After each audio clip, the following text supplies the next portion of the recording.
Here's a secret that rich people understand that if you ever want to get out of the struggle, you need to understand as well. It's actually not a secret, we're just not openly taught this. When you don't have money, you have to work for that money. When you do have money, you make it work for you. So how do you get from working just to make ends meet and pay your bills over to money is expanding and working for you? You probably don't want to hear this, but the answer is you're going to have to sacrifice, and we'll talk about what that looks like in a second. Here are the milestones you're going to have to meet to get to this other side, and this is the stuff that I'm teaching every single day on my channel because you can do this. First priority is saving up an emergency fund, $1,000 to $2,000 as a safety net, and then you go and you start paying off your high interest debt. All of your high interest debt needs to go. It's non-negotiable. Once you pay that off using an avalanche or snowball plan, you go back and you save your emergency fund to 3 to 6 months worth of expenses in a high yield savings account. Now that money's already going to be working for you, making free money in a high yield savings account, but we're going to take it a step further and start investing your money. I don't mean crypto or individual stocks. I mean things like index funds or ETFs. I have more content about that if you're interested.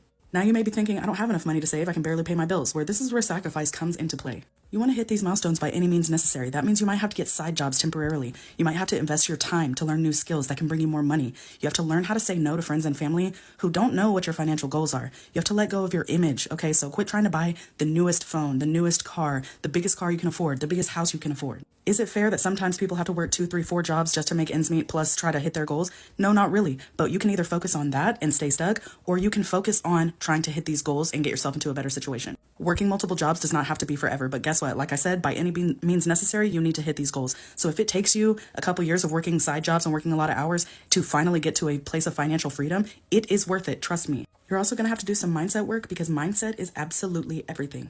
Mindset alone, just sitting there thinking about positive things, doesn't get you rich, no, but mindset opens up opportunities that you can't even imagine.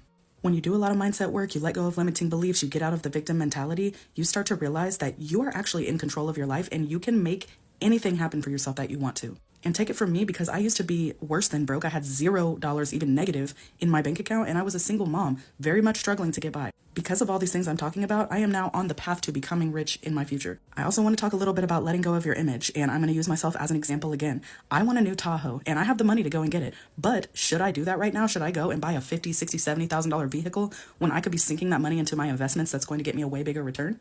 I have goals and I'm going to hit them by any means necessary. And for me, that looks like me continuing to drive around my paid off minivan because it has no payment. I send that money straight to investments and that money is growing me money while I sleep. Everybody's goals are different. Everybody's threshold for going aggressively at their goals is different. So you have to decide, what does that look like for you? For me, that looks like being content with the material things that I have right now, being content with not getting my nails done every 2 weeks. I do them at home now. And guess what? I don't restrict myself down to the bare bones minimum. I let myself have fun with my money and I still am able to hit my goals. That's because I did a lot of sacrifice up until this point to get to where I am right now. And I'm no different than you are. I promise you. Go look at my story on my page, my journey. It's pinned at the top of my page and you will see what my journey has looked like. I've worked 14-hour days. I've worked multiple jobs